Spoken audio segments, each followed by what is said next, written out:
So hello guys, welcome back to my YouTube channel. और आज हम सॉल्व करेंगे अपने 8th क्लास की वर्कशीट 2 विज्ञान की वर्कशीट। ओके, आज डेट है 13 जुलाई और आज हम पढ़ने वाले हैं प्रजनन टॉपिक के बारे में।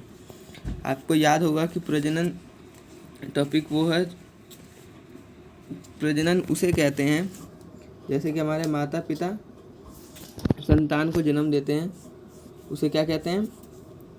जनन कहते हैं। अपने माता पिता से संतान संतति का जन्म जनन कहलाता है। ओके, और दूसरा है, तो आगे हम पढ़ लेते हैं। आगे क्या है हमारा, जो सभी जीव अपने प्रजातियों या पृथ्वी पर जीवन का निरंतरता को बनाए रखने के लिए जनन करते हैं। ओके, ये किस लिए ज़रूरी होता है? क्योंकि प्रजातियों को पृथ्वी पे निरंतर जीवन बनाए रखने के लिए जनन करना पड़ता है। ओके, लेकिन जीव जनन कैसे करते हैं इसके बारे में हम आगे पढ़ेंगे। ओके, तब देखिए, अब हम पढ़ेंगे पादपों में जनन। सबसे पहला हमारा टॉपिक क्या है? पादपों में जनन क्या होता है? अधिकांश पादपों में जनन बीजों द्वारा होता है, जिसे लैंगिक जनन कहते हैं। लैंगिक जनन, बीजों द्वारा जनन को क्या कहते हैं? लैंगिक जनन। ओके, कुछ पादप अपने विभिन्न कायिक अंगों जैसे तना, शाखा, पत्तियों की मदद से प्रजनन करते हैं। ऐसे जनन को कहते हैं अलैंगिक जनन। जैसे कि अगर हम बीज से करते हैं पादप, जो उसे लैंगिक जनन करते हैं, और जो पादप अपने पत्तियां, शाखा या फिर तने की मदद से प्रजनन करते हैं, उसे कहते हैं अलैंगिक जनन। यहाँ समझ आ गया बच्चों आपको? आगे चलते हैं। अलैंगिक जनन का कुछ उदाहरण देखिए, जैसे कि आप देख सकते हैं पत्तियों में से कुछ पौधे निकल रहे हैं।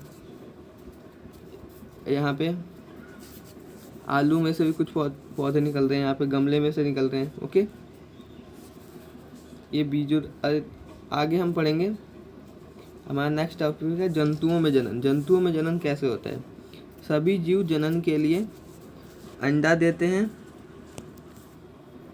अगर जो जीव हमें अंडा देता है, जैसे मुर्गी अंडा देती है, तो वो क्या होगा? अंड प्रजक होगा। ओके, जो जीव अंडा देते हैं वो होते हैं अंड प्रजक, और जो शिशु का जन्म देते हैं वो जरायुग होता है। ओके, ये आप याद कर लीजिएगा।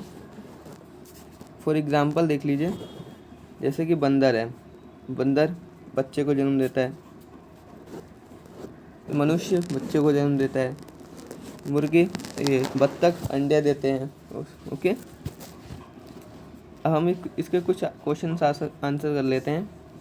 सबसे पहला हमारा क्वेश्चन क्या है, स्वयं करना है इसको। ठीक है, सबसे पहला हमारा क्वेश्चन क्या है? अंडे देने वाले कुछ जंतुओं के नाम लिखिए।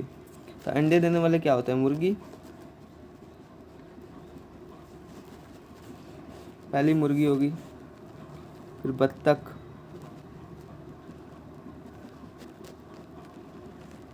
दूसरा क्या हो गया? दूसरा हो गया बत्तख। ठीक है, और भी बहुत सारे हम लिख सकते हैं। ठीक है, आप सोच के लिख लीजिएगा। अब आगे हम करते हैं, अगला हमारा क्या है? अब हमारा अगला है शिशु को जन्म देने वाले जंतुओं के नाम लिखिए। शिशु को जन्म देने वाले सबसे पहला क्या होगा? मनुष्य। ओके, और दूसरा क्या है? बिल्ली लिख लीजिए। एक मिनट, बिल्ली लिख लीजिए। उसके बाद